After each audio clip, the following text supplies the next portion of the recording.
Nyarlathotep by H.P. Lovecraft. Nyarlathotep, the crawling chaos. I am the last. I will tell the audient void.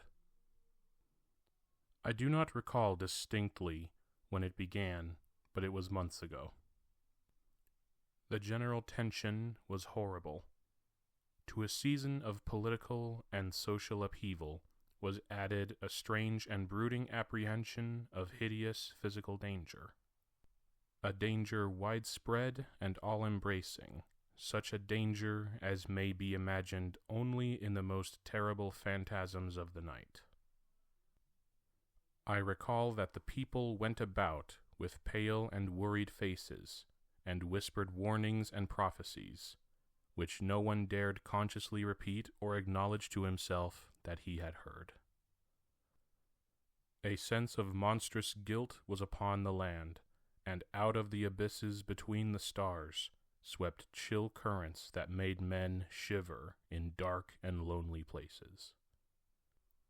There was a demonic alteration in the sequence of the seasons. The autumn heat lingered fearsomely, and everyone felt that the world, and perhaps the universe, had passed from the control of known gods or forces to that of gods or forces which were unknown. And it was then that Nyarlathotep came out of Egypt. Who he was, none could tell, but he was of the old native blood and looked like a pharaoh. The fellaheen knelt when they saw him, yet could not say why. He said he had risen up out of the blackness of 27 centuries, and that he had heard messages from places not on this planet. Into the lands of civilization came Nyarlathotep, swarthy, slender, and sinister, always buying strange instruments of glass and metal, and combining them into instruments yet stranger. He spoke much of the sciences, of electricity and psychology, and gave exhibitions of power which sent his spectators away speechless, yet which swelled his fame to exceeding magnitude. Men advised one another to see Nyarlathotep, and shuddered. And where Nyarlathotep went, rest vanished, for the small hours were rent with the screams of nightmare. Never before had the screams of nightmare been such a public problem. Now the wise men almost wished they could forbid sleep in the small hours, that the shrieks of cities might less horribly disturb the pale, pitying moon, as it glimmered on green waters gliding under bridges, and old steeples crumbling against a sickly sky.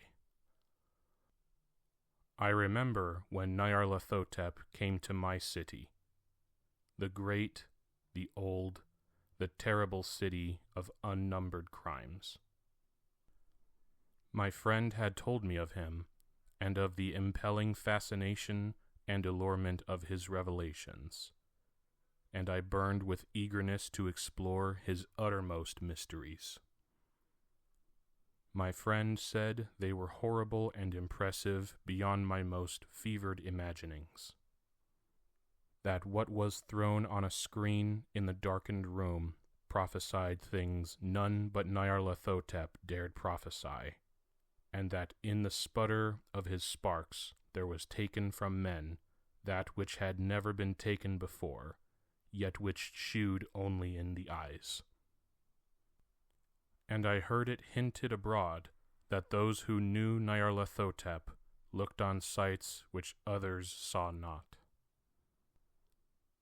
It was in the hot autumn that I went through the night with the restless crowds to see Nyarlathotep. Through the stifling night and up the endless stairs into the choking room. And shadowed on a screen, I saw hooded forms amidst ruins, and yellow evil faces peering from behind fallen monuments. And I saw the world battling against blackness, against the waves of destruction from ultimate space. Whirling, churning, struggling around the dimming, cooling sun. Then the sparks played amazingly around the heads of the spectators, and hair stood up on end, whilst shadows more grotesque than I can tell came out and squatted on the heads.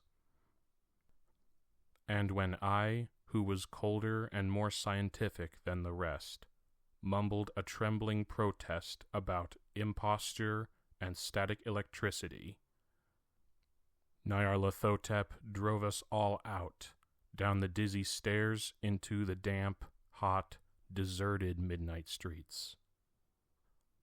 I screamed aloud that I was not afraid, that I never could be afraid, and others screamed with me for solace.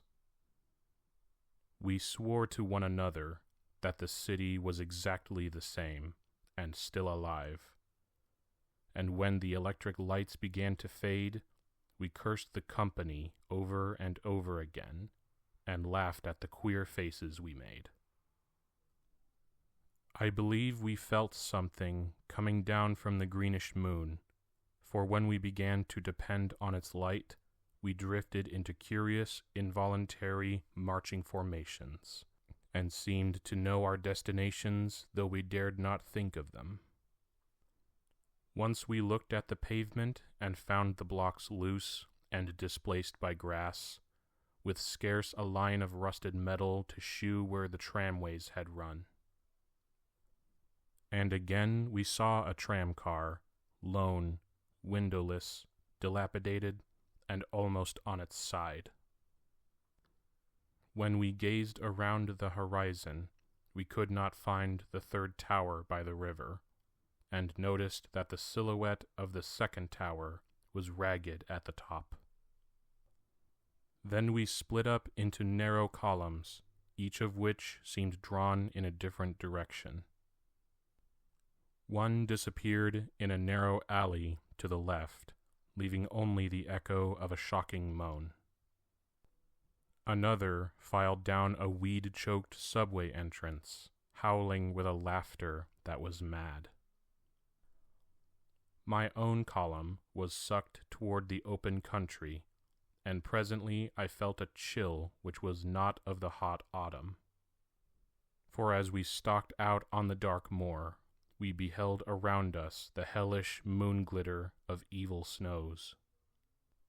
Trackless, inexplicable snows, swept asunder in one direction only, where lay a gulf all the blacker for its glittering walls. The column seemed very thin indeed as it plodded dreamily into the gulf. I lingered behind, for the black rift in the green-litten snow was frightful, and I thought I had heard the reverberations of a disquieting wail as my companions vanished. But my power to linger was slight. As if beckoned by those who had gone before, I half floated between the titanic snowdrifts, quivering and afraid, into the sightless vortex of the unimaginable. Screamingly sentient, dumbly delirious, only the gods that were can tell. A sickened, sensitive shadow writhing in hands that are not hands, and whirled blindly past ghastly midnights of rotting creation, corpses of dead worlds with sores that were cities, charnel winds that brush the pallid stars and make them flicker low. Beyond the world's vague ghost of monstrous things, half-seen columns of unsanctified temples that rest on nameless rocks beneath space and reach up to dizzy vacua above the spheres of light and darkness. And through this revolting graveyard of the universe, the muffled, maddening beating of drums and thin, monotonous whine of blasphemous flutes from inconceivable, unlighted chambers beyond time. The detestable pounding and piping whereunto dance slowly, awkwardly, and absurdly the gigantic, tenebrous ultimate gods, the blind, voiceless, mindless gargoyles whose soul is Nyarlathotep.